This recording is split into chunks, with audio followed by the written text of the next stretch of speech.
Thanks for tuning in to the Black Sunday podcast. I'm your host, Ian Wilson, a writer and musician and all-round horror fanatic from Fife, Scotland.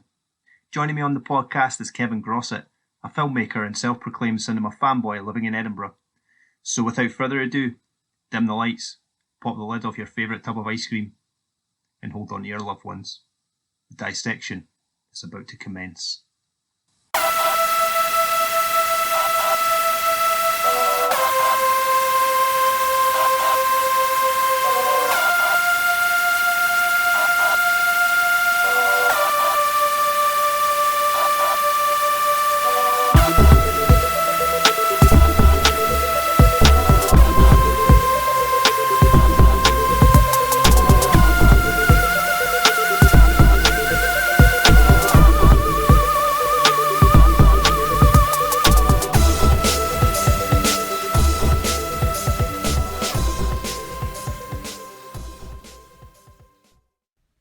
Welcome everyone to episode 4 of the Black Sunday podcast.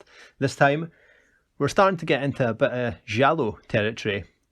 This month looking at Dario Argento's movie 4 Flies on Grey Velvet, which was a story about a musician who is stalked by an unknown homicidal maniac who blackmails him for the accidental killing of another stalker. I kind of feel like blackmail is a bit, I don't know if that's the right word to have in there. Do you think there was blackmail involved there, Kev?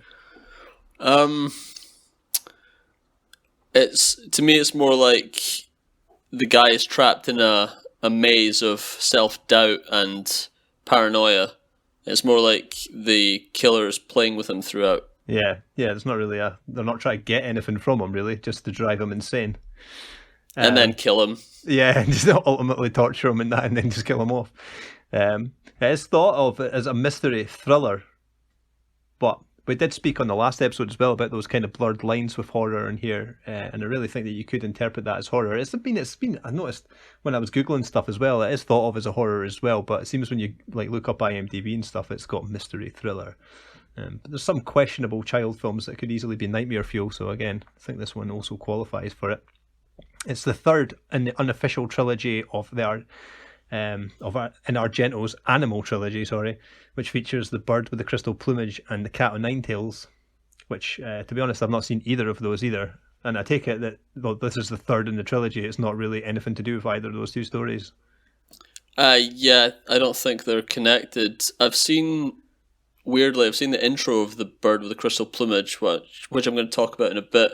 But I've not seen the whole movie, and I've not seen Cat and Nine Tails. Yeah, I noticed they're on that Arrow video because I was flicking through that, and there's been a couple of times I've been actually pretty close to watching. Definitely The Bird with the Crystal Plumage anyway, because it's obviously renowned. It's been awesome, but yet to watch it, so that'll be definitely something else to add.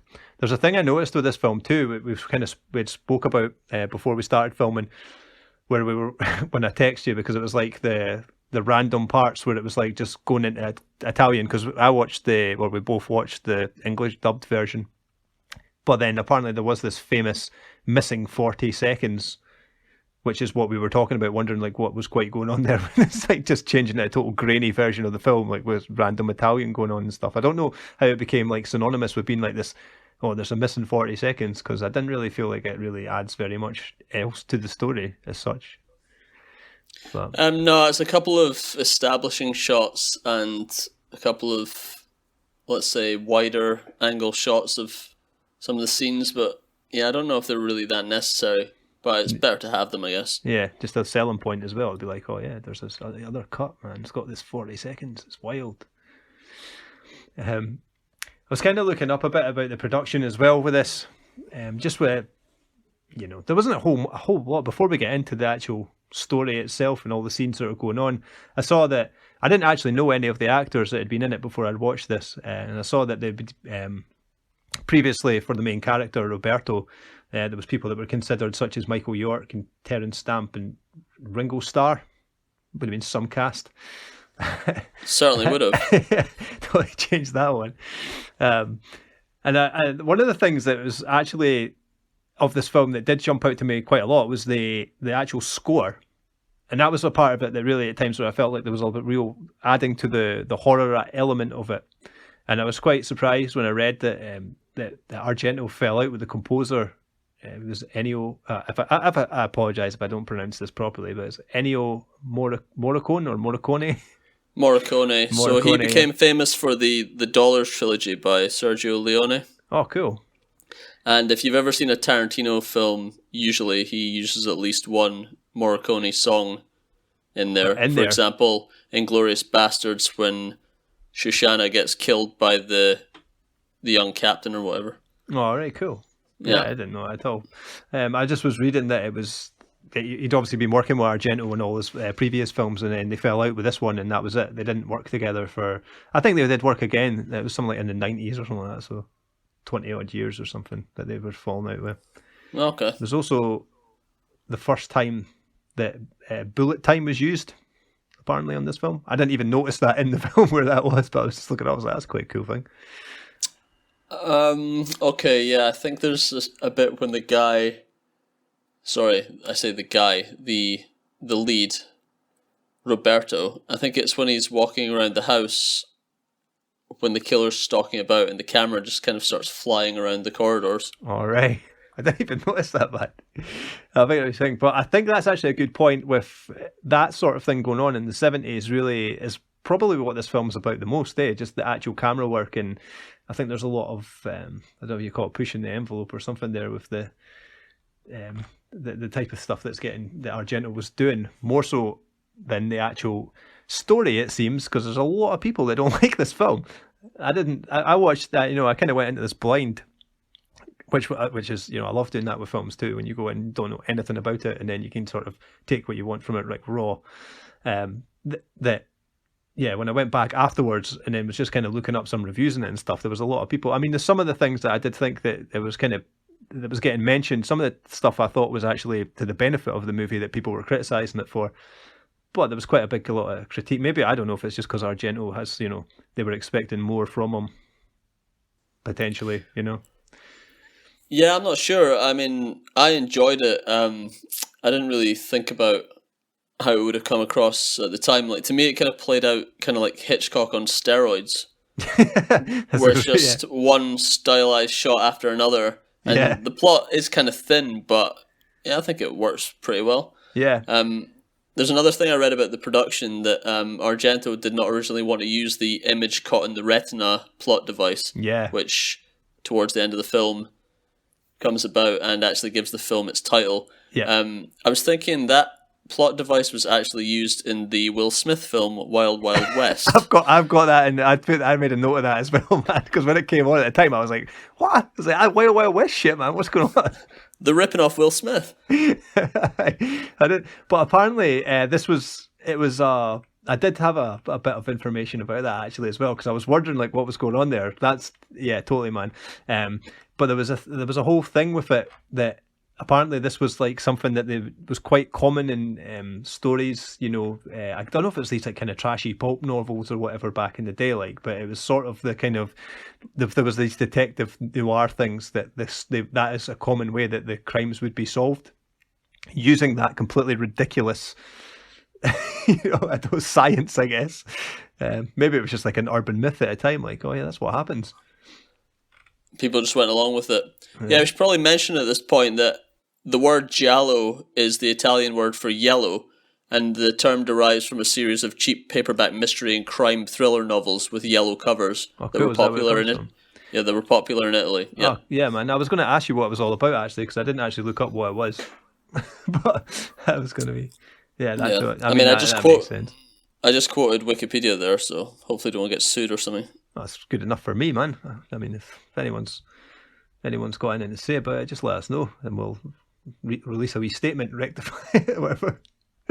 I mean, I think that when I was watching the film too, I don't know, it really comes across like, at least at the beginning, the whole bit when you're watching it, it's like the feel-good film of the summer. Like, it's not what I was expecting to go into it.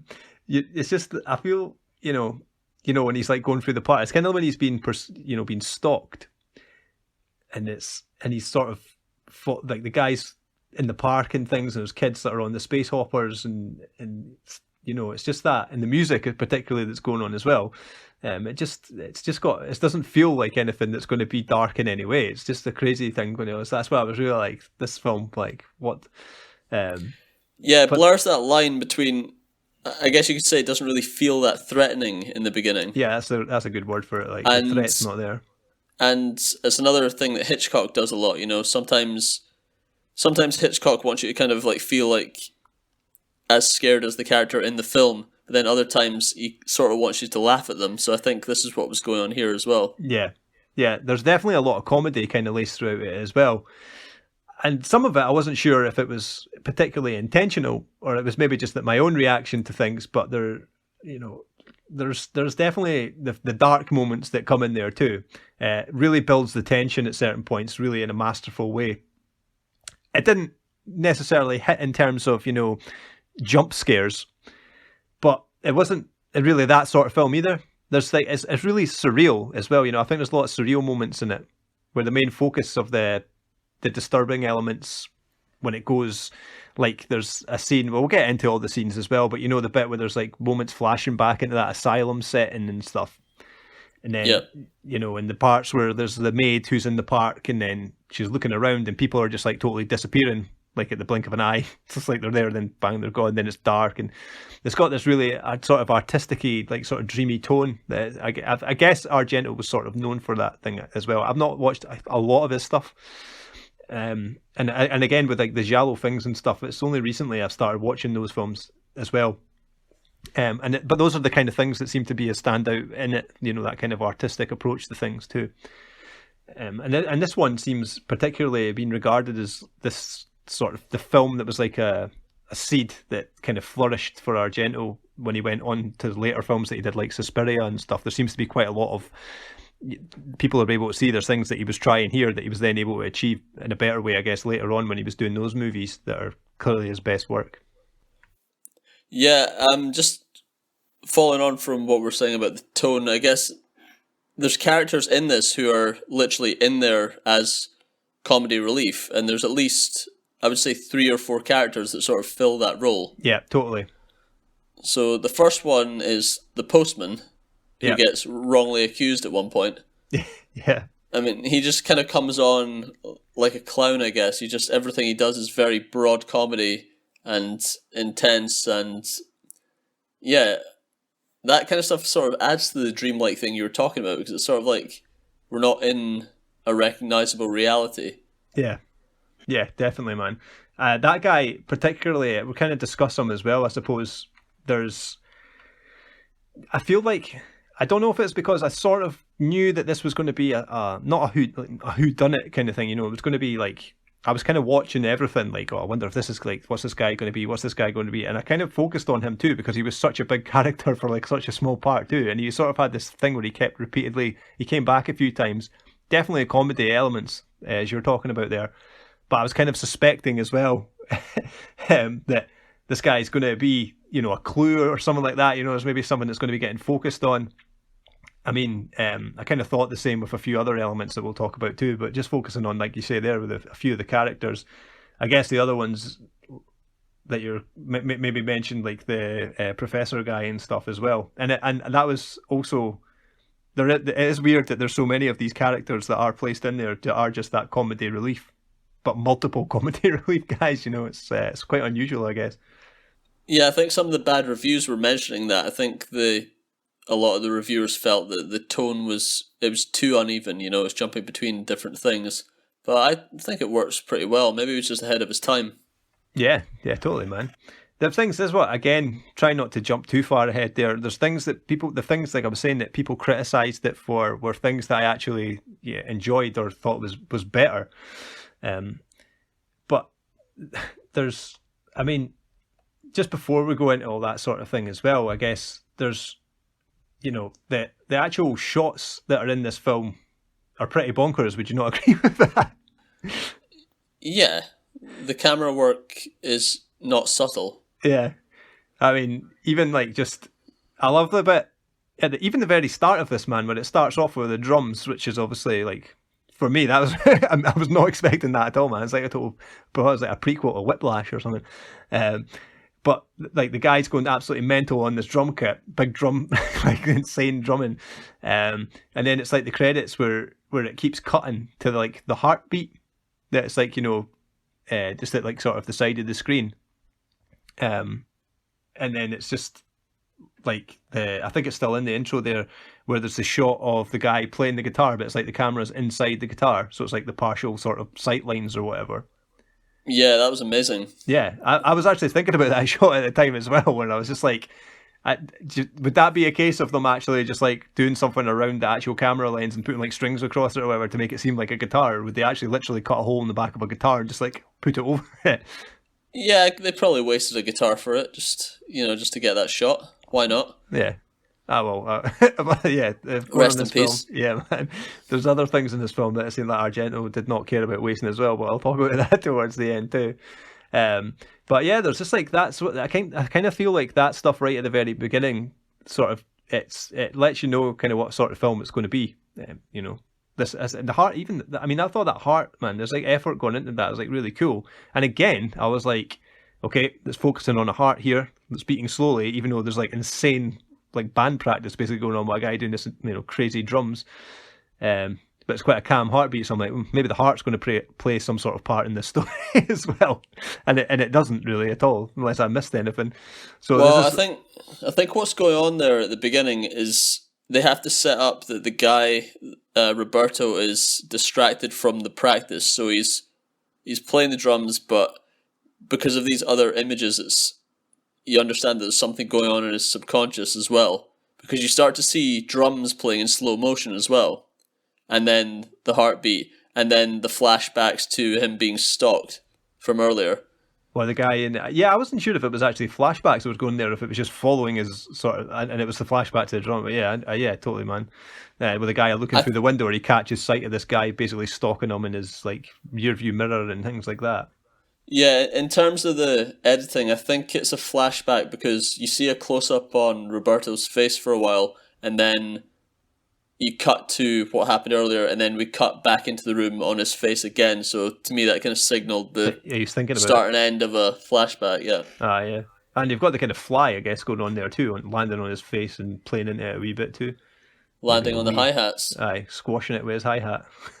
Yeah, he's being irritated by the fly as well. Or I don't know if there's multiple flies to begin with, because I was thinking, is this going to be the introduction of the 4 flies? Yeah. So yeah, I guess the irritation of the fly is also adding to he's got something on his mind. Yeah. I mean, the thing that's really cool, I think it's at the start as well, there's that shot where it's like he's following the guy and he's like bursting through the curtains, and it's like the curtains are flying out the way.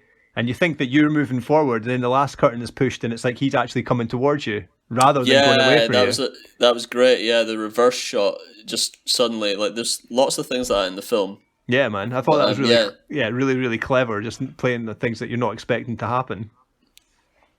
Yeah, it's I guess it's messing with the point of view. Yeah. It's yeah, man. That's what I mean. Like when you start watching these films, you tend to get for me anyway, you kind of get a feel in these moments that are how it's going to go. And this one was why I was so confused, because I was like, well, this is really cool, that kind of stuff that's going on. I didn't really feel, I was kind of, it's setting it up. It didn't feel like a kind of dark, that it was going to be this dark film, until, really when it kind of starts going. As I said, I knew it was kind of going to be a mystery sort of effort that was getting. So I was paying so much attention to these little details, and then even like stupid, I suppose, when you know that. But there's like, the guy's called, is it Carlos or Carlo? That's like the guy that's stalking him. Can't remember which one his name was. Oh yeah, I need to look at the cast list. But it's like, and there's a bit like it keeps having a focus on his sunglasses and stuff as well. So that's like all these things. I'm like, oh, the sunglasses might be a clue. I'm gonna get like what? So try to remember all these things going on with. Yeah. As I say, with the postman, I thought he was going to be sort of involved in the main story arc, if you like, there. But and I mean, yeah, this is, I guess, before we get any further there, have you got anything else you want to add before we actually talk about some of the scenes? Yeah, just with the tone. Do you remember the scene where he says Roberto again? Sorry, I just keep saying he he says he needs to go and speak to God, and then God turns out to be a guy called Godfrey. Yeah. But then when he finds him, is he like fishing by a lake or something? Yeah. It does this crazy like crash zoom out to reveal the guy, and then it's like this song kicks in that sounds like David Bowie, like sort of Ziggy Stardust or something, but just for like a second. Yeah. And then it's like, then it just cuts off. It's like, okay. Yeah, cool. That left me a bit like, what the fuck as well, man? For definite. Because he like the guy. Because he's like, if you're going to call me God, call me God Almighty or something. And it's got that like almost, it's like almost gospel kind of rock or something. A song that's going, as you say, for a matter of seconds, and then that's it. It's just like totally bizarre. But man, it's that guy's another one of those characters, I guess. That's kind of that. He's got that comedy sort of relief, I guess, as well. As I say, sorry, carry on, man. Yeah, I was just going to say, before I'm getting into specific scenes, I want to just say one of the main themes running throughout this is the red herrings that Argento plants throughout. So, through the course of the film, you're led to believe that the killer could be Marie, the postman, Dahlia, and even potentially one of the band members. Yeah, it's that's one of the things that I think is so good about it. To be fair, kind of what I was going to talk about, because you've got the bandmates and everything that are these, the pseudo intellectuals or whatever. You imagine this guy in the 70s or whatever hanging out in his like his gaff. I'm taking it this band must be quite a big deal, man. He's got a pretty swanky pad, like just like chilling with all his mates. And then it's like the characters though of these. Whether it's the friends or the actual guys that are in the band with them, there's a couple of those characters that they seem like they're really developed enough to feel that they're going to actually be included as well again in that main story arc. But that's what I kind of feel like when you're saying how you've got these red herrings. So almost like Argento really, he saturated the film with these like dead ends or like potential suspects, and that's what I felt worked really, really effectively in terms of keeping you guessing. Like the whole way through it, it's like, it could be this, or not necessarily even that some of them you think it's going to be this guy, but certainly that, this person could be there's something going on here, But that seems to be the main thing that seemed to really annoy people, was that approach, like by muddying the waters and distracting you with characters who don't really have any role to the plot in the end. I mean, I thought that was great. Yeah, same. I thought some of the red herrings were kind of obvious, I think the Marie one I thought was quite obvious because you see a shot of her just after Roberto finds the photograph underneath the records. Yeah, when she comes so I with thought, champagne. so that's probably a bit too obvious. But then it gets pretty sophisticated towards the end because there's a bit where you see Dahlia, the girl that he has the affair with. Yeah. And as you see her in the shot, you kind of assume the scene's from her point of view. You hear the narration of the killer over the top of that. Yeah. I was going to talk. Interesting. Yeah, man. I was going to talk about that as well in a bit because I was a bit confused by that. It's one of the things at the end where I was like, wait, I've missed something here. It seems like a film where I maybe have to watch it a couple of times. And to be fair, I watched half of it and then I went back to the start and watched all the way through. So maybe I'm just slow at that, picking up on the uptake of some of these things. No, I think it's as the film goes on, the red herrings become more complicated. Yeah. So he's just. I guess you could say he's not really playing fair with the audience at that point, but he's just like, whatever, just go with it. Just making it that surreal way again. Yeah. And one of the things that seemed to be mentioned more was that Argento, in his films before this as well, he normally was to show the audience the assassin during the first sequence, and he didn't do it with this one. So again, I don't know if people are being fickle, that they're just like, well, he didn't do what he usually does, man. You know what I mean? Yeah, their expectations. Yeah. I have no idea. As I say, I thought it was great that it was so saturated, as I say, with the potential suspects that could be involved in this thing that you didn't know. It was literally like, you don't know who it's going to be. You see the murder, I guess that's one of the key scenes in it as well, when he's getting stalked by the guy, and he goes to like an old abandoned, is it abandoned, meant to be abandoned theatre? Yeah. I guess so, yeah. Yeah, abandoned theatre. And the guy basically like, I wasn't, says he wasn't following him, and then he ends up stabbing him. The guy pulls a knife on him and he stabs him and then kills him, effectively. And as he's stabbed him, the lights go on from a balcony, and that's where there's this person that's got that The Mask, man. I mean, I see that. I don't know about you, but that reminds me of, Qbert from Futurama. All right, yeah, That's just when I saw that. I was like, that's what I could see. It's just like, what? Man? So this thing, yeah, basically photographing him murdering this guy. So I guess that's basically how we end up going with like, and that's a bit, again, that whole sequence when you think about it too is a bit. So fair enough, the guy's stalking him, but then it's like, why would somebody be waiting in the theater to photograph him and knowing that he was going to stab him? And so there's the setup as it was. yeah. It's completely convoluted, but it kind of works, But so many things have to happen in this precise way for that to pay work off. out. Yeah, exactly. Yeah, it's. But then the guy, you just have to go with it on that, like the roller coaster. This guy's been thrown into this situation, even if some of it's unlikely it's happened, and then it's just now things are going on. So he's basically read him in the paper with the body's like unidentified man's been found or whatever it is, and that's the scene you were talking about there, where you suspect that the maid's like, sort of involved, just because it's when he discovers the photograph in his records that's been taken from the theater. So it's that early finger that's been pointed at the maid for that involvement. I don't know if it was actually at this point, or I guess not. There is a point. No, actually, it'll be sort of when the next time he sort of comes into contact with the person that's after him. That the voice is, I mean, a female voice. Did you pick up on that too at the time? You're just like, because for me, I was just like, well, it's a woman that's speaking, so it must be it has to be a woman that's involved there somehow. Yeah, I thought it was quite obvious.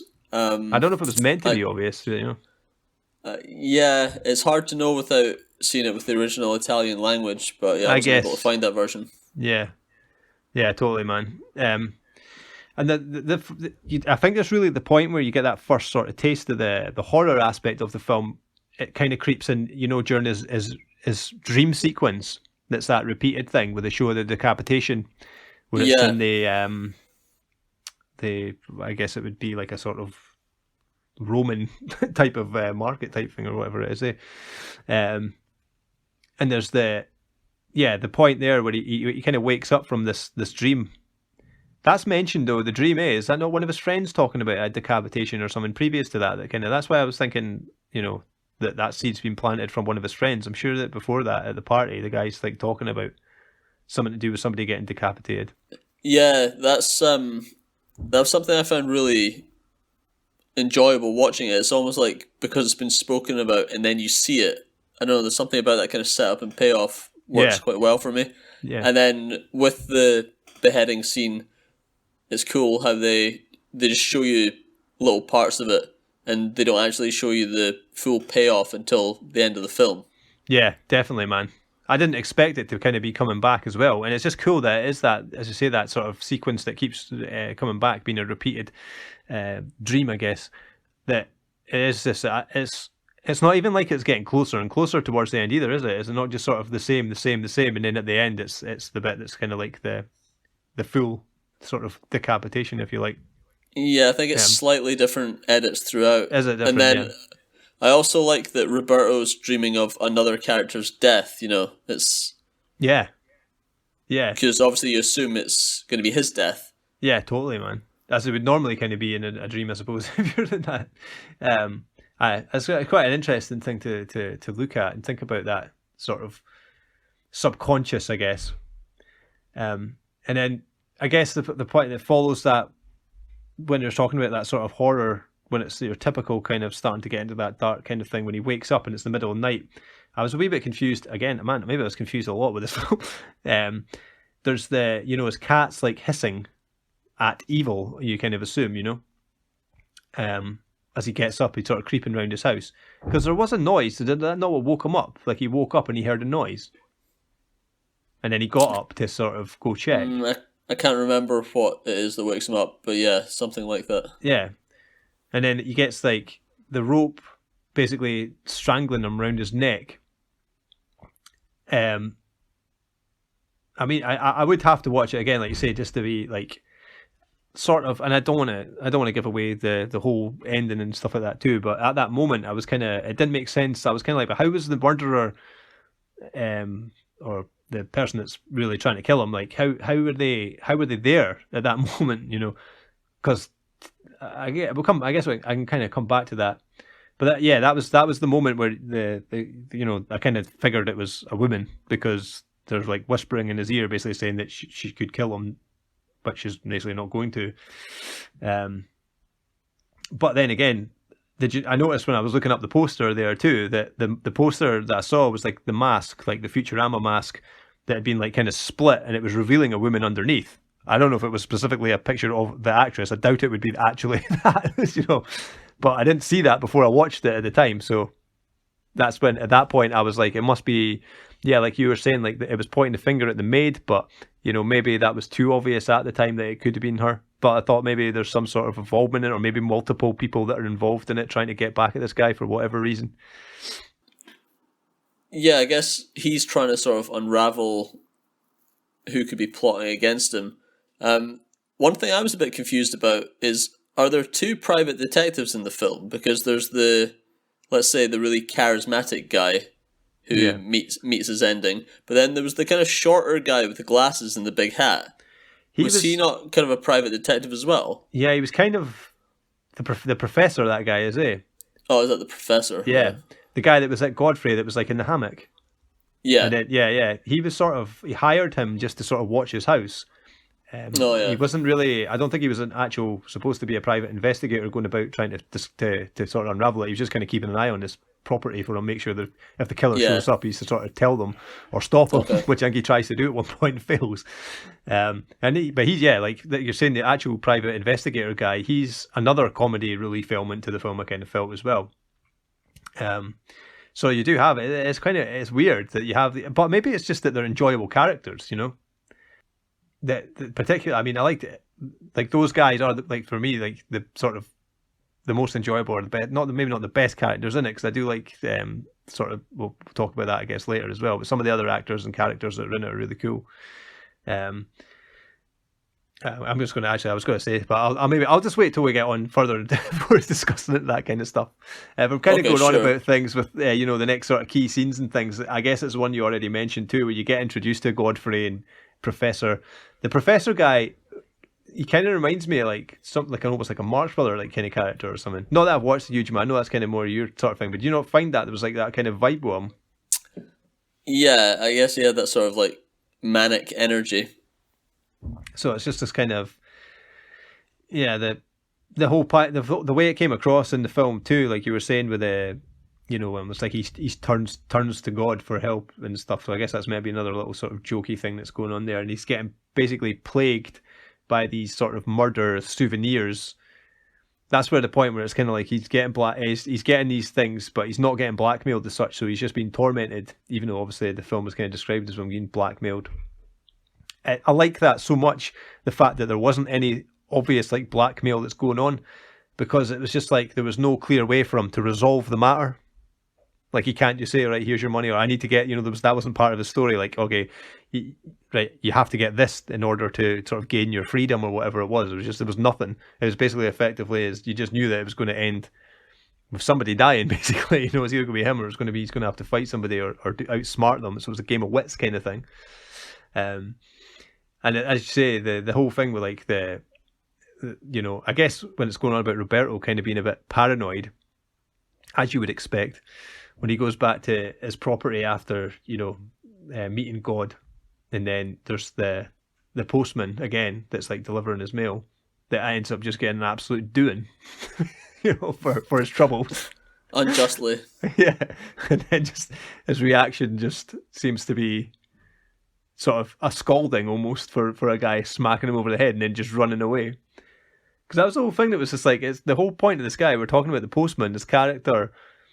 He's effectively in it, just he keeps accidentally delivering pornography to this woman's house that's for like another neighbor and stuff. But even his reactions when she's like, there's like a bit where she's like telling him off, and he's just sort of like looks at the porn, he's like, huh, you know, and just like carries on. It's like, I thought that it was those kind of things where it was just like, this guy is such a big character that he's got to be involved in this, like somehow, you know, or he's got to come to the rescue, or there's got to be something going on. But alas, it doesn't happen. Yeah, that's a shame. Yeah. I think there was actually a postman in our hometown who was doing something similar. Fuck off, really? Yeah, I mean, I can't name any names, but I'm What? pretty sure there was. That's what I heard. Intentionally so. Yeah, just kind of like, sort of like a community service, I guess, before the internet really took off. Oh no, but he was actually he was delivering pornography just to the right address, though. He wasn't like going, "Oh, I'm going to give this old woman's house for a laugh or something." Oh, I don't think he was giving it to old women, but I think he was giving it to young women and kind of unsolicited. I think. Jesus Christ! I mean, I don't know. It's just one of these stories. Yeah, Our hometown's got quite a lot of stories like that. Urban legends. Yeah. Yeah. So he was the guy that was going around that was putting the porno mags in the hedges for people to find when they were playing football or something. Potentially. I'll speak to you about that afterwards when we're not recording. You can tell me who it is. Off the record. Yeah. Well, I guess going back to the film as well, again, starts to get dark with the whole point. I kind of mentioned it there too with the maid, where it's kind of like her involvement, you think, you're going to find out what's actually going on there, what part she plays in things. She goes to the park. Was she blackmailing the killer, essentially? Is that really what was going on there too? Because she'd caught the killer in the act, sort of thing. Yeah, I think so. And then, so she goes to the park, and then she's waiting, and that's when it's just the whole surreal sort of stuff that was, like I mentioned, in the park. It's like she's sitting on a bench. Excuse me. Sitting on a bench, and there's like a couple kissing, there's kids playing, and then it's just like they're there, then they're not there, and then all of a sudden it's dark when it was daytime, and the park's like getting closed up. So obviously when that happens in a film, particularly this kind of film, you're like, oh dear, this lassie's not going to make it. So she's getting, effectively then she's now being pursued by the killer. I thought there's some really cool moments in that, particularly the bit where she's like squeezing between the walls. And there's the cobwebs, and like I mentioned with the score, that was the first point that had that kind of score that's going on where it's like really unsettling. Can't remember exactly if it's just, I know it does it maybe towards the end, I don't know if it does it there, but it's like, because there's her sort of manic trying to escape, she's squeezing right between these two really tight walls and between the cobwebs and stuff. And the score's like going, so it's this like crazy sort of unsettling music, but then it cuts back to like the killer sort of pursuing her, not even like running, it's just that kind of classic horror, like walking sort of after her kind of thing. And there's nothing, it's like calm, there's none of that, and the score like disappears, and then it goes back and it's her like frantic, and then goes back, and it's like calm and stuff, but then it's another good use of point of view, because then when the young couple are on the other side of the wall, it's the same story again, from their point of view, things aren't tense, everything's just normal. Yeah, totally. They're just like, oh, somebody stuck inside the park. That's the bit too that's just like, when she shouts, she's like shouting over the wall for help, and the guy rather nonchalantly says he'll just climb over, which was it was a bit of an optimistic jump, to say the least. Like when he's trying to get over this giant wall's wall. like 20 feet high. He's like, I'll climb over. Jumps about a foot off the ground, and then says, like he was just showing off to his girlfriend, and then yeah, but she tries to jump over too. That was the thing. I think before that, maybe understandably for her, but it's just that I remember at that point I was like, these people are a bit optimistic, man. So effectively, that is the point where the maid gets ruled out of being a suspect or being the killer, because she gets iced. And it kind of, then Roberto's plight becomes, it kind of seems like it's going to be rather hopeless for the boy there, because he's given a note after her murder, basically saying that he's next. And then I kind of, feel there's a turning point in the film, in terms of it really going like, and I guess that's what people were talking about, how they could see that this was sort of the seeds that were kind of planted that Argento kind of used maybe more effectively in his later films. But it does start to go like a sort of a head fuck sort of thing going on there, because you get like a plot twist where it turns out that Carlo or Carlos, whichever he was called there, that he's actually still alive. So this is the guy that Roberto supposedly killed. Yep. And then you discover that he's in the I think he's at the, is he in the asylum when you see him come back, kind of thing? Because that kind of I plays think a so. part in it too, that it keeps going back to this thing with this asylum. So you're kind of like, okay, I like that too, because asylums really, really freak me out, particularly, when it's set in the past, when asylums were, pretty dark places, to be. Yeah. So that's, and Roberto's cat has unfortunately been abducted and it's murdered as well in this vacant asylum room. And then you're just like, again, you're kind of like, it's weird because there's the whole point of like there's the Carlo, I think he's called Carlo, Carlo, yeah. yeah, so he's come back, and you're like, oh, so it's a really like, okay, now it's going to get into some interesting part of the plot, and as quick as he comes back, he's killed off again. Which is maybe one of the things that, for me, this is what I was talking about, where I was like, some of the humor in it that was maybe unintentional, and it just maybe someone that I particularly find funny. I thought it was really something that was quite cool that you might be able, I don't know if you want to talk about it as well, but the moment where he actually gets killed, and it's like the bottle is sort of held in front of the camera, and it goes like super fast, like speeding towards him, and then just like total smacks him in the head or whatever. But it's just the way that the bottle's like totally just, I don't know, like frozen, like solid, and then it's just the whole pace of it going on. It's not, there's something so unnatural about it.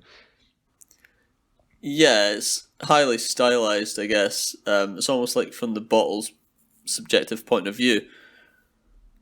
Yeah. But yeah, I think it's supposed to be kind of tongue in cheek. It's because does he not say something strange when he gets killed as well? Oh, I can't even remember. I didn't pick up on any last words. Sure, he delivers some little line. I wasn't actually expecting him to die, so I was like, just I wasn't thinking, oh, this is going to be the guy's farewell. The camera is suddenly moving 200 miles per hour, yeah. and he's just been hit in the head with a bottle. All right, okay. And that's him. The bottle even breaks, man. It's like his skull breaks, but the bottle's completely fine. It's glass bottle. Yeah. So poor Carlo there has been taken out of it. So you've got two deaths there pretty quick together as well. I know we're kind of jumping through some of the scenes here as well, so it's maybe not back to back, but certainly, yeah, you're starting to get down to this. Like, there's more, and I guess I'm just thinking about it too, that if Roberto got the note saying that he was next, but that's throwing off the audience as well. You think it's maybe going to come to a climax where he's going to have a face-off with the murderer, but then you get this whole thing where you get Carlo's still alive, and he's killed off, so he was next. So it's like the killer's still just obviously got a plan, but I don't know if there was there really a reason why Carlo got killed off? Maybe just tying up loose ends. Yeah. I don't know if it was an act of, because maybe there was something like you were saying there. I don't know if there was anything he said that was kind of like, so it was almost in the heat of the moment or something that he gets taken out. But did he not say that he didn't want to do any more because he said, especially after that business with the cat, mildly. Well, yeah. Well, quite possibly. So he just went, well, you're no more use to me, so that's it. See you later, mate. Yeah. You're fired. But again, I mean, you go after that, which maybe get into a couple of these dark scenes that are going on, that then sort of the whole mood kind of changes again when you get introduced, as you were talking about there, to the eccentric kind of private investigator that was recommended by Godfrey, boasting to Roberto that he's failed on his previous 84 cases. So he can't do any worse. So he's basically due to actually solve a case. I did actually a thing as well that I picked up a bit of trivia. You might have seen it too. That the actual actor there that played that part of the private investigator, it was himself who decided to play the part gay. Okay. And it's weird because there was actually quite a lot of, like I were talking about, some of the criticisms that were going on to Argento. It's weird because, and we'll maybe talk about this in a bit too, but the criticisms that are getting put on Argento, one of the things, like you've kind of already mentioned there was the thing with the 4 flies with the whole retina. So like basically the last image that was caught before someone died in their eyes, you can see. So that's how they kind of feel like they're going to reveal who the killer was. See their face was the actual plan. Mm-hmm. So people were slagging Argento off for that. And you said, he himself didn't want any part of that. And another thing that people were slagging off was it was like this guy who was not slagging him off for being gay, but just in the whole grand scheme of the film, I think they thought there was too much of that.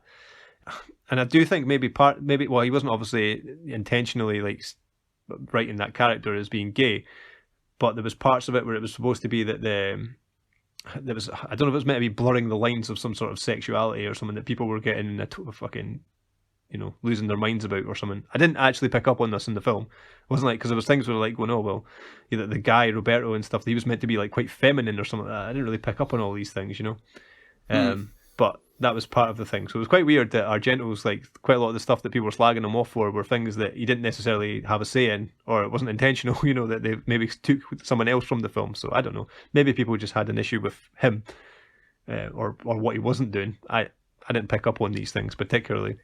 So basically, people had an issue, but we're not sure what the issue was. Well, it's just like trying to figure out. I mean, it was more the fact that Argento himself didn't have as much of a say. You kind of think if it's his film, that then, because I always think of directors as being sort of in charge of everything. You know what I mean? I know there's the whole production companies. That's what I was kind of going to talk about in a bit, but we can talk about it now for sure.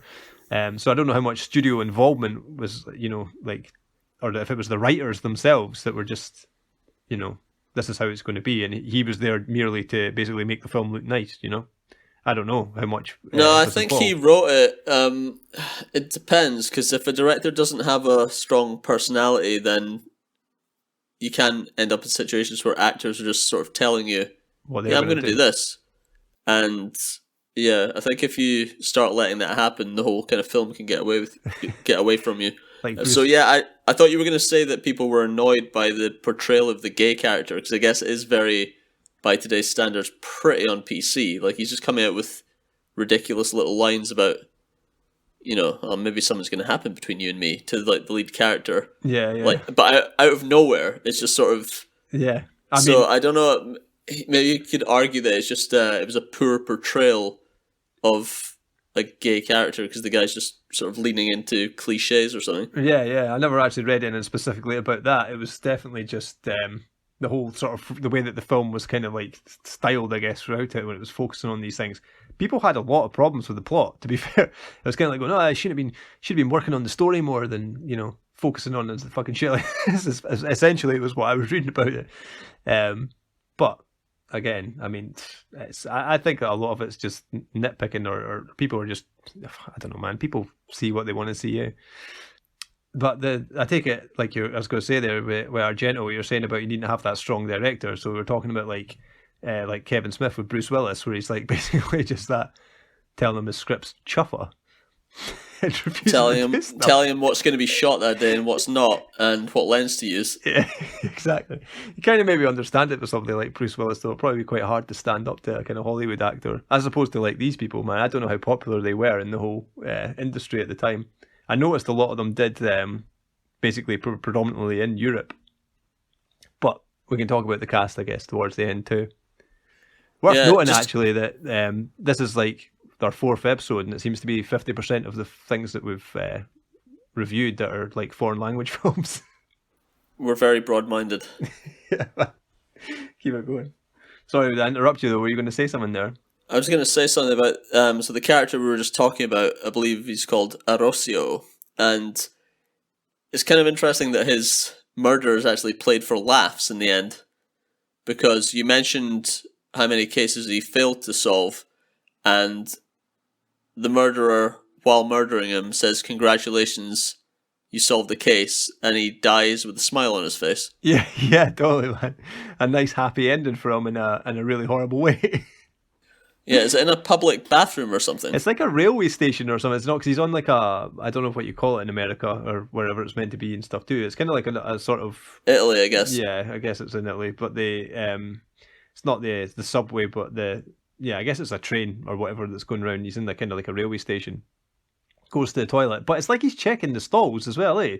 So I didn't know at that point. That was another thing where I was like, is he looking for the killer here? And like, does he know he's getting like pursued or something? And then, because at the end it's like he gets he gets like scudded in the head with someone, but then that was enough to kill Carlo, but not this guy.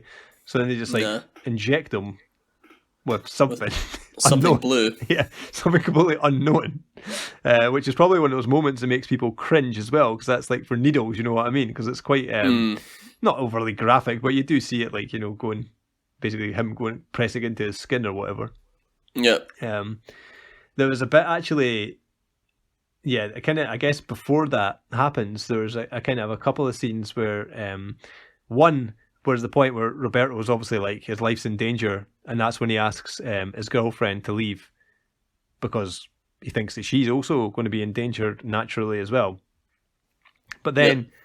as soon as she's gone, he immediately has sex with her hot cousin, who's like just offers to bathe him, which seems to be, and I don't know if that's something that was completely natural to happen in Italy as well. Or whatever. Just like, yeah, I'm just going to run you a bath and I'll wash your back for you and stuff. And then, you know what I mean? It's just like, that was a scene where I was just like, what? That's not going to happen, man. That's not, even if he is a rock star, like, what's going on? Yeah, I mean, I don't know if it's because he's Italian. I'd like to apologize to all the Italians out there. No. I think that's probably another thing that he, as an actor, he was probably like, oh, it'd be really cool if I just kind of seduced The cousin. the cousin. What do you think? Argento was like, oh, for Christ's sake, I'm already dealing with this guy wanting to play a gay detective. Now you're coming up with this kind of shit. It's like, Yeah. who knows? I didn't mean that it was just because he was specifically Italian. It's meant, you know, the things like these Europeans having sex and stuff like that, or whatever it is. But Basically, every other country is less repressed than we are. yeah, totally. I think us in America are the ones that are, right. Pretty uptight. Yeah, pretty much. But yeah, there's the scene which I think was one of the ones that when I spoke to you before that seemed to be one of your favoured scenes, that's sort of in between the two here, between that scene and the one where you're where the private investigator gets killed off, where they're having a meeting at the coffin sale or whatever it is. Yeah, I called it the coffin trade show because that's all I can really describe it. Yeah. It's like the boys. Is it Roberto, The professor. God, the professor? Is it just those three? I think it is just them, yeah. Yeah, and you soon realise that they're at a sort of trade show for coffins. And it's like, whose idea was it to meet here? And then it just keeps cutting away to, you know, the salesman showing off, you know, a heart-shaped double coffin for couples. Yeah, they die at the same time. Or like a sports car coffin. I can't remember. There's something else as well that really blew my mind in there. There's like one where it's like he has a line, I can't remember what it is, you might remember it. It's like almost like an Egyptian sort of like crypt sort of thing, you know, like and there's a guy like who's in it and he's complaining or something that it's too tight, and I'm sure the guy has like a line, like a salesman line for like trying to convince this guy to buy it as well. The thing with that scene is that I kind of lost like track of what the other guys were doing with the main story because I was so like what like focused on like what the fuck's going on here, man? Like these little things, because like you're saying, it keeps cutting between them two. There's like guys haggling like on like 20% off this if you blah blah blah and all this kind of stuff too. So it's quite an intense sort of quite an intense market sort of scene. So I did kind of lose track of the conversation that was going on, I guess, between Godfrey and things. But like you say, like who decides to meet in such a place? Who knew such a place even existed?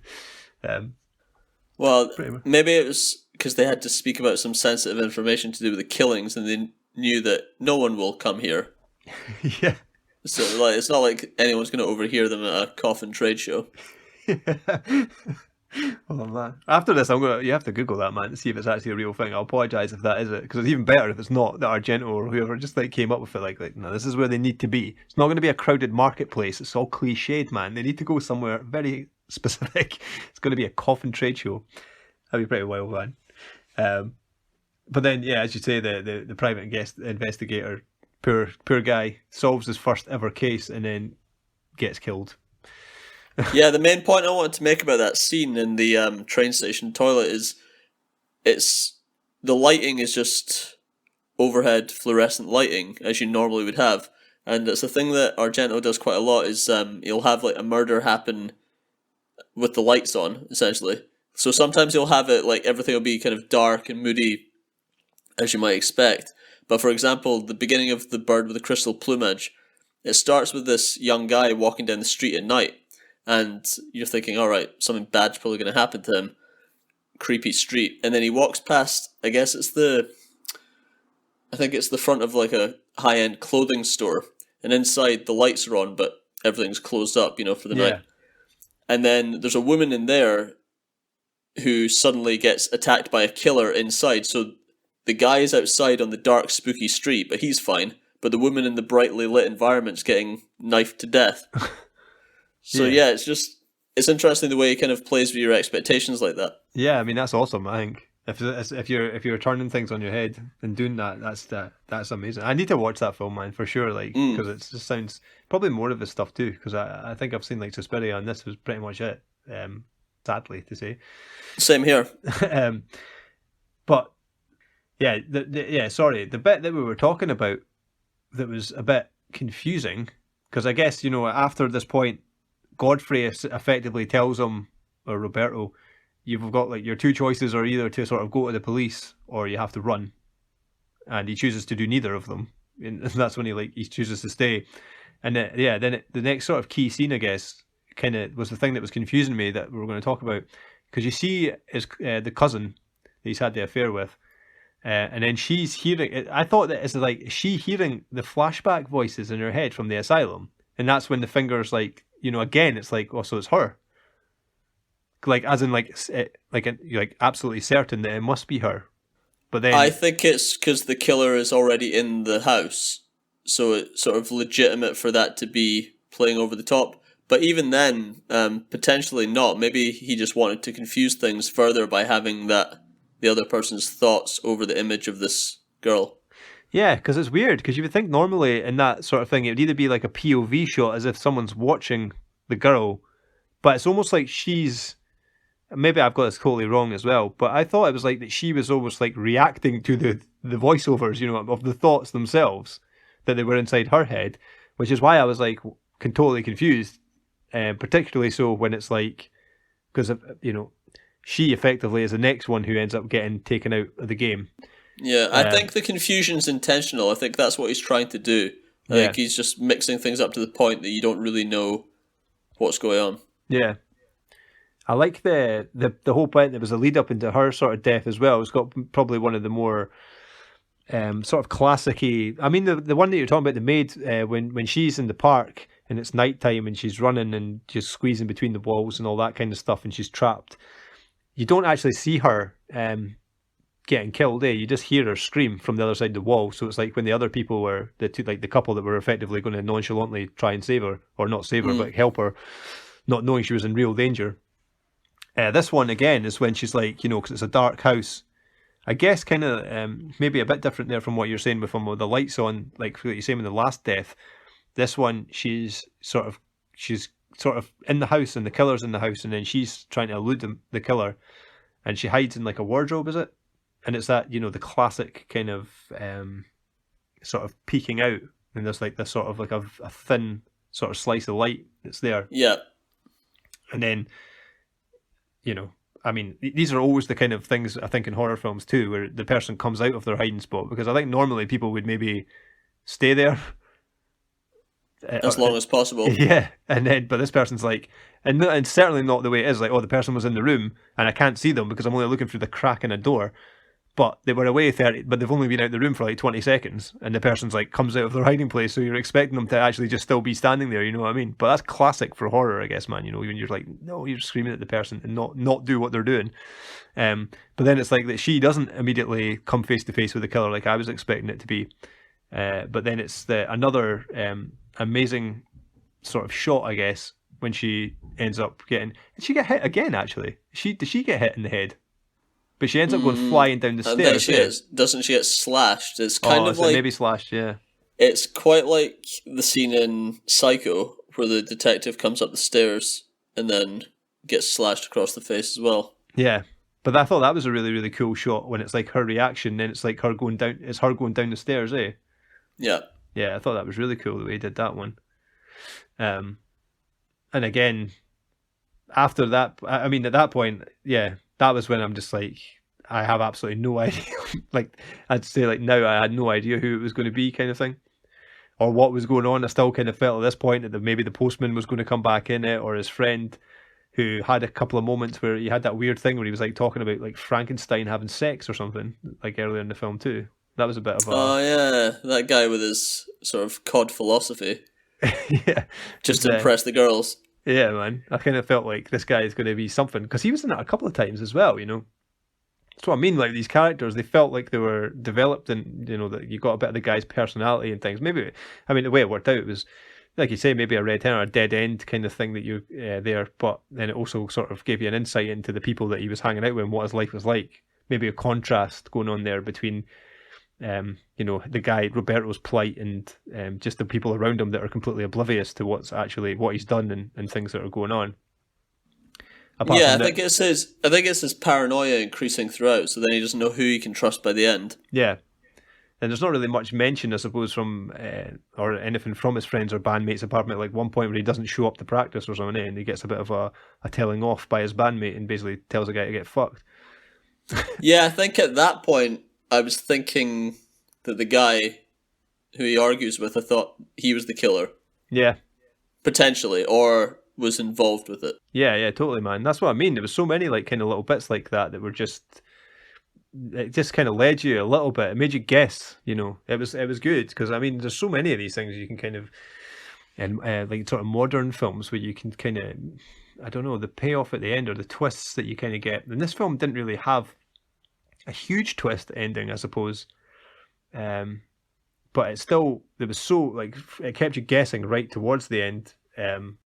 Yeah, I guess it might be a good idea to not name the killer. We can just refer to the killer as the killer, just in case someone hasn't seen it. But if you're this far into this podcast, you should have seen it. Yeah. Maybe stop now. We'll try not to spoil it though, for sure. So the kind of break in the case that comes along after that was the bit where we've been talking about, where the autopsy, the guy's doing the autopsy or whatever on the cousin. What did you say her name was? Nina or something she was called? Was that right? Or was that the actress's name? So Nina's the wife. Oh, the cousin is Dahlia. Dahlia, yeah, that's right. Yeah, right enough. Yeah. So the autopsy, basically they're doing the autopsy or whatever on that, and the guy's like, if you take the shot of her retina or whatever, then you'll see the last thing that she saw before she was killed, and we might actually find out who did this. Obviously we mentioned like Wild Wild West type shit, and the old trope or whatever, common trope in the old sort of detective novels, despite it being a complete fantasy. And that was kind of weird too, and then I imagine why Argento was probably pissed off about it if he didn't actually want to do it, because the film itself is kind of serious to a point. So I don't know if this would be the way I was thinking about it when I particularly find out that Argento wasn't wanting to do it. If we were trying to think about somebody like Christopher Nolan making a film these days, and then they're using some sort of like pseudo-science, like someone like that's completely unrealistic, and he's just going to be like, nah, we're not doing that. And then whoever rules someone for that? Is that like studio interaction? They're like, no, that's what's happening, mate. There's nowhere else, no other way to do this. Yeah, I don't really know where bad ideas come from, but it's just the fact that it's even like that he's not wanting to do it, but there is no alternative. I don't know if it's just the budgetary things or like, man, we've only got the film's written, you've got to film it, we've got this time, can't go over budget, the usual stuff you read about, or certainly when you watch films based on back in the day. But maybe getting too bogged down in that stuff. That's effectively what happens. And the last thing that that Dahlia sees is 4 flies. And you're not expecting that even from the title. I wasn't really, I thought it was cool when it had that kind of thing where you're like, oh, okay, so this is where the title's coming from. But it's still like, why would the last thing that she saw be 4 flies, unless it was like, oh, she felt like maybe there was a fly or something, like when she sort of went down the stairs and her eyes were sort of cast up and there was a fly going about in front of her face or something. So that's what was kind of going through my head as well. But it still felt like, sort of some loose strands anyway that were at that point that I was kind of like wondering how it was going to sort of come together.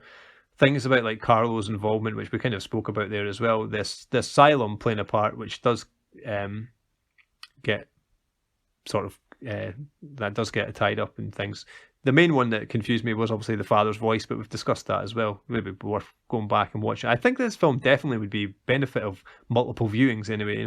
Some people don't like that, but yeah, I think it's necessary sometimes just to really appreciate. That's when things get better with every viewing kind of thing.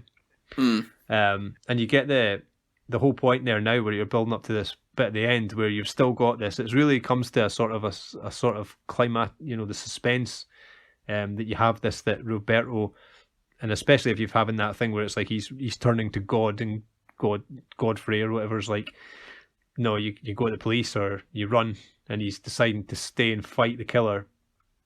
That's the bit as well where the score was really cool. I noticed it was really like the sort of like menacing sort of breathing that was going on over just over the score kind of thing. Well, that point where he's like staying to face off the killer and stuff, and I love that kind of. It adds that to you when you're watching it, that it just unsettles you, and that's I think that's amazing. Like when you get that, adds really effectively to the film itself. And obviously at this point, which we're not going to discuss, the killer is then revealed, and they explain, what the floor flies were as well.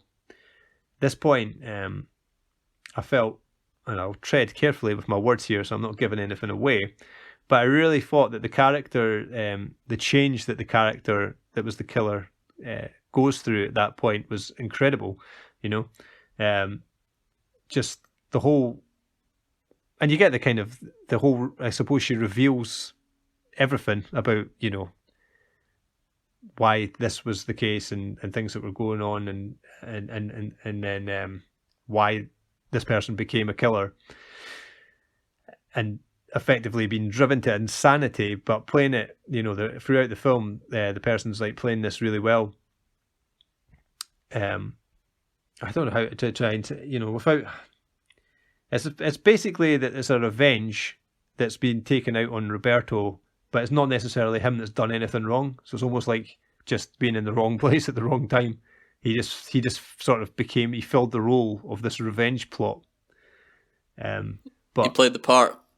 Yeah, I mean, just the actual, just the character change at that point, I thought was just amazing, man. I don't know if you felt like that too, because the person actually just looked completely different. Yeah, they did. I don't know if I'd call it subtle, but they used makeup to make the killer look more crazed and demonic. Yeah, there's like something about the eyes, you know what I mean? Yeah, and it's sort of, it's as if they leaned into making them look more like a vampire or something. Yeah, I mean, it's I thought, I mean, that whole ending for me was really the best bit, and it was the character's change and just the performance as well. And particularly the last sort of the very end, which was definitely, just for the visual element alone, was the best bit for me.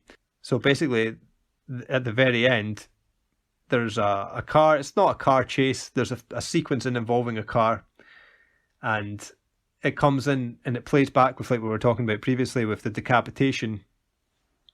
That keeps being the repeated dream sort of sequence that Roberto was having. And then the car's like flying along, and then like a truck or lorry sort of turns into the road, and this is like because the person's driving so erratically they can't stop the speeding car in time.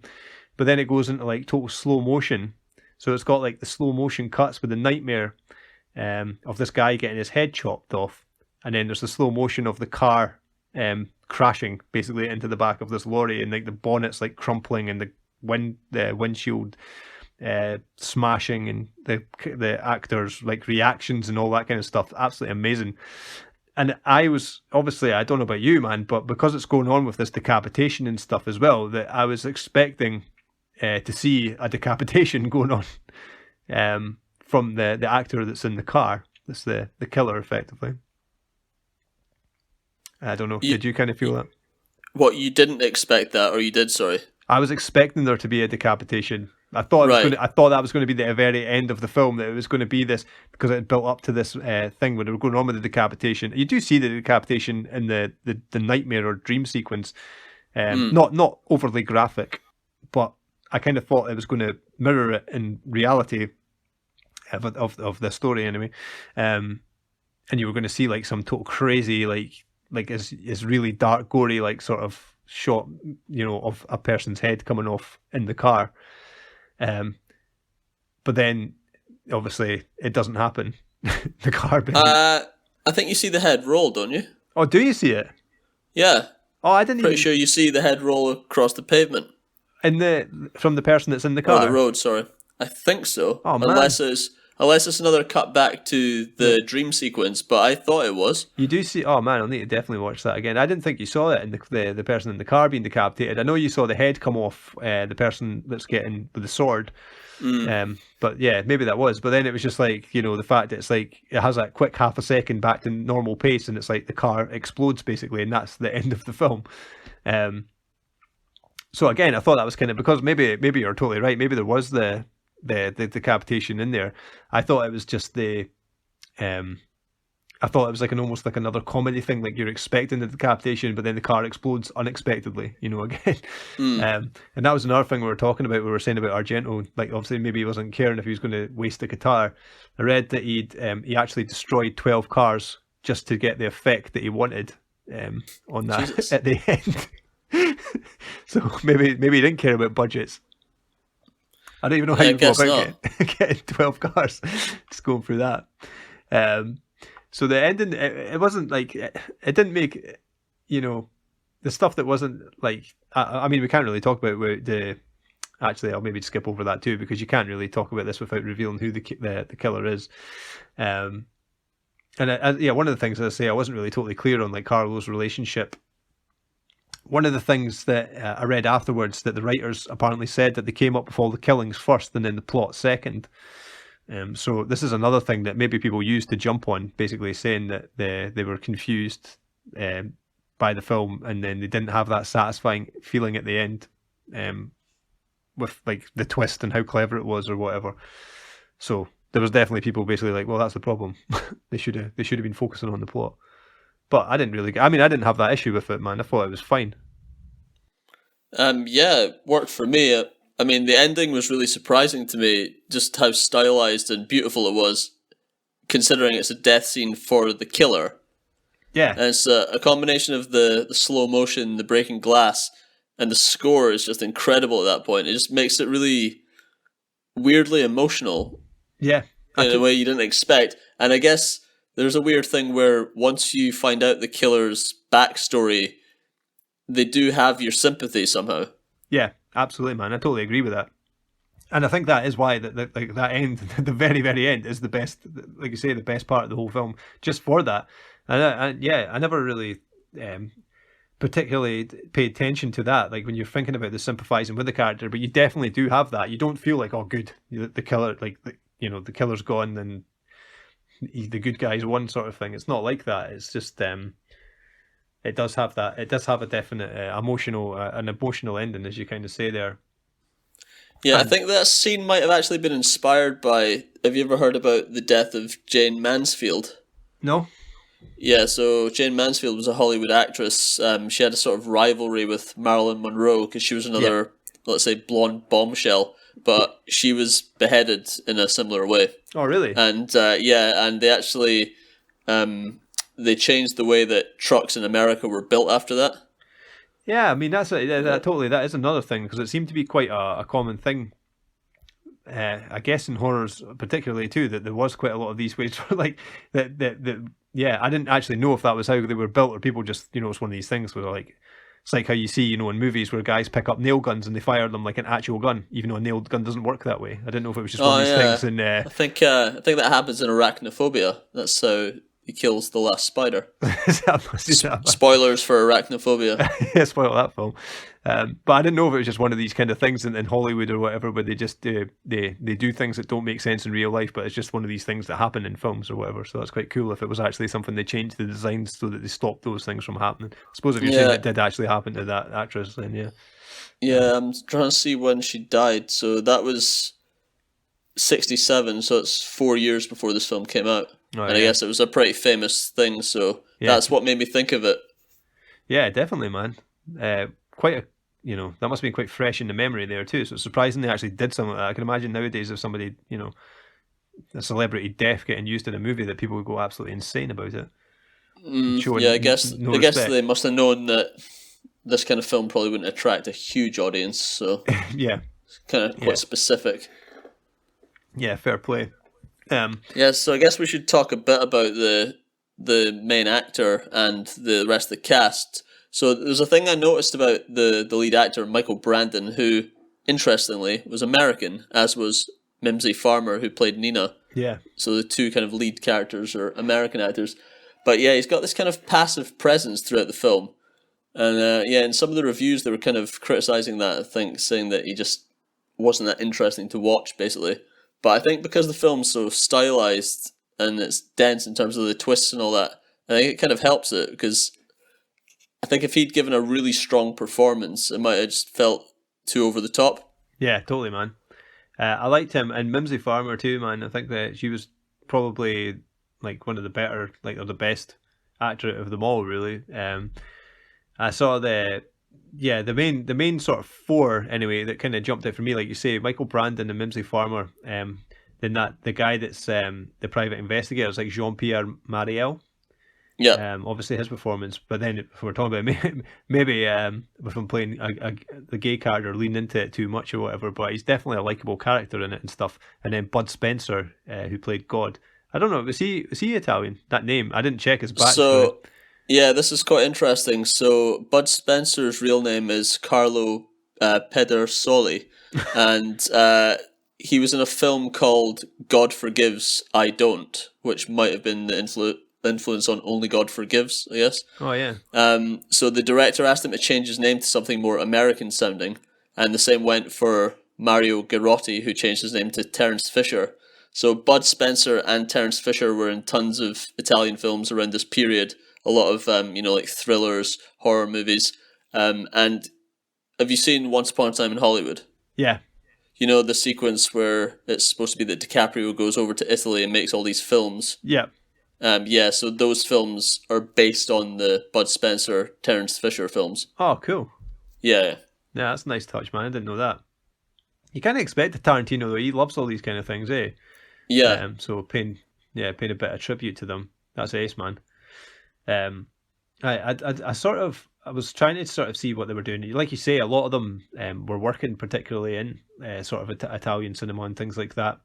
I know, like Michael Brandon was kind of having a look over his sort of stuff too, and then he was in stuff like Captain America as a senator. I've not really watched Captain America. I think I spoke about that before, that I'm not really into those Marvel films, so I'm not really too aware of them. I think I've seen the first one when it came out, but yeah, I don't really remember that. He was in that Episodes TV series that had like Matt LeBlanc and stuff in it too. And he played a guy called Elliot Salad, and I don't remember him. I remember that name because I have watched that a few, like some of those episodes, and I remember that character's name, but I don't really remember much about him. It's interesting actually that Mimsy Farmer that we're talking about there, that she had more of a sort of notable career as a sculptor on movies rather than acting. So she did act in a few things, not a huge amount. Like I mean, some of the stuff. She was in a film that was called More. I don't actually. Oh yeah, I've seen that. Actually. Oh, have you? No, I didn't realize that was her. Yeah. Yeah, it's an interesting film. I was going to say, it seems to be pretty well regarded, and I mean, all I saw was that information that she was in it. But I mean, I saw the poster, man, and the poster looked absolutely ace. Like, so based on nothing more than her performance in this and the poster, I was like, it's a film that I might check out. But she was, she got more into doing all the sort of sculptures and stuff on films. So she's worked on things like Guardians of the Galaxy and Pirates of the Caribbean, Troy, Charlie and the Chocolate Factory, and Marie Antoinette, Wrath of the Titans, and stuff like that. Okay. But yeah, I probably enjoyed her performance the most out of everybody, because she, and she wasn't really the focus so much in it too, but just the way that she was in it, was I thought it was awesome. Just the way she played the part. She sort of reminded me of Mia Farrow in Rosemary's Baby. No, I've never seen that actually. That's another one that's some shameful to say. Have you seen RoboCop since the last one? No, I didn't actually. I know I said that. It's weird that you say that too, man, actually, because I think when I was reading about her, a guy, he was saying that she should have been as popular as Mia Farrow. It's like she was as good as Mia Farrow or something. It definitely compared her to her as well, but she just never had the parts that Mia Farrow got, shamefully or something. But I mean, maybe she didn't want to do it. If she was more into doing like sculpting and stuff. Yeah, she was in a couple of Fulci films as well, like The Black Cat. No, sorry, I think it was just one. I think it was just one Fulci film she was in. She was in another sort of giallo horror, which was called The Perfume of the Lady in Black. But I've not seen that, man. I mean, I have been watching a couple of these things that's just to sort of over the last few months, but I'll keep working my way through them. We need to get fully immersed in these films. Yeah, totally, man. They're so different, though. You know what I mean? I get fed up. I mean, I do obviously love horror films, and I watch a lot of them. I actually watched the Curse of Chucky. Was it this week or the end of last week or something like that? And I was quite surprised that I actually thought it was pretty decent. You know, like managed to watch the entire thing, because I get kind of tired watching the same old kind of horrors and stuff that are on. Yeah. And I'm lazy too, man, because I'll just like look at like stuff that's on Netflix, and they don't always have the best crop of films on there. Or they do at the minute, actually, quite a lot of horrors like The Conjuring and stuff. But I mean, I think I've just seen them so much that I kind of sick of myself. So this is like a sort of breath of fresh air, like all these kind of films, you know. Definitely want to check out more of them. Same as we were talking about, kind of more of the Asian sort of, or the sort of Japanese horrors and stuff. Then that's another thing that we need, or I definitely want to check out more of. I've got one of my mates that we're talking about as well that's right into those kind of things. So he keeps sort of giving me tips, shall we say, on what to watch. Oh, that's good. But in terms of like the cast and stuff as well, you know, the other ones, like you talk about the Postman, Professor guy, Private Investigator Godfrey, man, I thought they were really, really strong performances, really good. I don't know if is there any other characters or the acting that you particularly want to talk about? Not specifically. I would just say that pretty much all the small parts in this film were memorable, which I think is pretty hard to do. You know, like most of the time it's just someone watching in a room like, here's your car keys or something like that. But quite rare. In this, it's like, you know, you're saying the guy's giving the sort of Frankenstein story. There's that guy, there's the professor.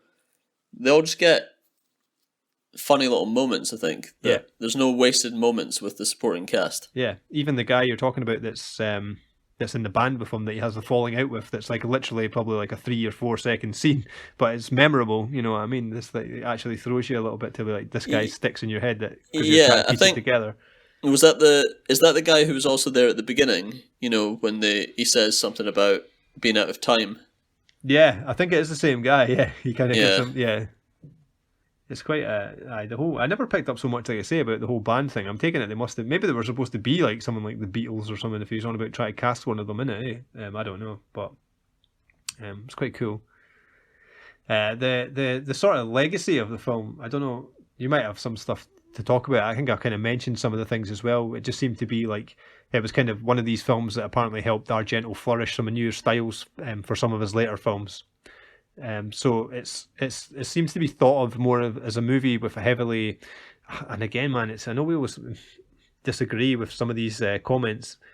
Again, with this, it kind of seems to be thought of as a movie that's got this heavily stylized violence contrasted against an amateur detective plot. One of the things that this film had in terms of its legacy, I suppose, as well, it was the first giallo film, or possibly, I don't know if it's the first film ever really at that time. Well, maybe not ever, actually. I'll take that back. It was the first giallo film for sure, that had a kind of counterculture protagonist. Okay. I was going to say ever, but not, because I guess there was stuff like Easy Rider and stuff like that would be before this, So, But that's just maybe one of these things that we kind of take for granted now. But it's just it's quite good that obviously back in the day that you just had it to have this, you know, taking this sort of chance and putting it out there, even if it didn't get well received at the time. But again, just with his focus on the film being that it's quite a really sort of technically kind of impressive kind of film. I don't know if there's did you get very much more information or do you yourself have anything to say about the legacy of this film? I was reading up on Argento's career in general. I didn't know that basically after the 80s, critics and fans generally didn't like his work. It's just, he's seen as a kind of person who did his best work in those 2 decades. Oh, really? I never picked up on that too. It's weird, actually, because Argento, I mean, it's probably a guy I never really, I mean, maybe when we were younger, that I don't recall him being spoken about that much. I mean, now it seems like in the last sort of 4 or 5 years, particularly when I go on to anything like Twitter and stuff, it's, and not just people, particularly cinema, you know, minded people that are talking about Argento, but just generally people, everybody when I go on there's so many people that are like going on about Argento and blah blah, you know, and like people really bigging him up and stuff. So it seems to be more in that I've noticed anyway in recent years, because I wasn't particularly familiar with his stuff. I'd heard of Suspiria. I didn't know him as a director and the work he had done. You'd be different, I guess. You know, with the work that you were doing, you'd be more clued up on these things, mate, than me. But yeah, he definitely. I felt like maybe it's one of these things that it comes back around. You know, now he's been well received again in more recent times. I don't know. Yeah, I remember his name started getting dropped in films like Juno and stuff like that from the sort of, I guess, late 2000s. Yeah. I'm not sure how I first heard of him. I guess I probably heard of Suspiria. I guess this is most of his film. But yeah, if more people are discovering it, cool. Yeah, totally, man. I think that one of the things that sticks out in my head, I don't know if it wouldn't. I don't think it was the first time I'd heard of Dario Argento, but it just is one of the things that always that I remember being on Twitter, and this was a couple of years ago anyway, I think. And you know, there's like Laura Jane Grace, that's the singer from Against Me. She was Okay. she had like tweeted something that her daughter, who I don't know was maybe like 12 or maybe younger than 12 at the time, had basically gone up to her and said, "Do you know?" And I can't remember what it was, but basically said something, and then you know Laura thought she was talking about a cartoon or something. And she's like, "No, it's a film by Dario Argento." And then obviously Laura Jane Grace being embarrassed that she didn't know that was an Argento film, but her kid did, kind of thing. So that was the thing that made it like jump out of my head as well. That was quite, you know, starting to get into the mainstream. You know what I mean? The kids are loving it. Yeah, 12-year-olds or whatever. That was stuck in my head, and that was maybe about a time when I was kind of paying more attention to Argento. And yeah, I mean, again, like with Suspiria, I watched the remake of Suspiria too, but I don't know, that was quite intense watch, like. Yeah. Well, I've not seen it yet. I want to see the remake, Yeah, but the man. original is amazing. Yeah, totally. That's maybe, I don't know, maybe get to doing that at some point too, because I think that was when we were discussing about things that we were going to watch here. Suspiria was definitely one I thought that we would do, but maybe it was too obvious. So I thought that's why maybe this one was good, even though we were talking before we started recording here, and we're not actually. I mean, I just thought that you had picked this film because we were talking about doing one of the Giallos, but you said that I had mentioned it. I do remember looking over a few of them and trying to look at the plots to see what would be a good fit for something. I don't remember if it was specifically this film that I said might be one of the ones to do, but I'm glad we did. Yeah, there's some confusion over who the original source was. It's as confusing as the plot of this film. That's perfect. It's a perfect fitting way. Yeah, so I guess to wrap up, I would say I'd give this film a 7 out of 10, but I'd give the ending a 10 out of 10. Yeah, man, I think that's fair for sure. Like, I was kind of thinking about this earlier. I feel like a 6 out of 10 would be, you know, be an insult to the film. So 7 feels like a good number. I mean, I wouldn't give it any higher based on the kind of, I guess maybe some of the confusion. It might be one of these films that I would rate higher once I've gone back and watched it again. Like I was saying, it might take a multiple viewings, but for sure that ending, man, it was beautiful. It was amazing. So again, yeah, I'll agree with you there, man. 7 out of 10 for sure.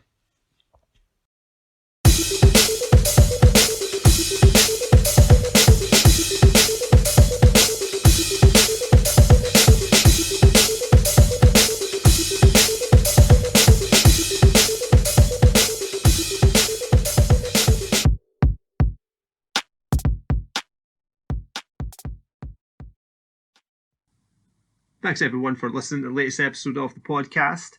Next month we'll be discussing Catherine Bigelow's 1987 horror thriller, neo-western, Near Dark. Until then, as always, keep it spooky.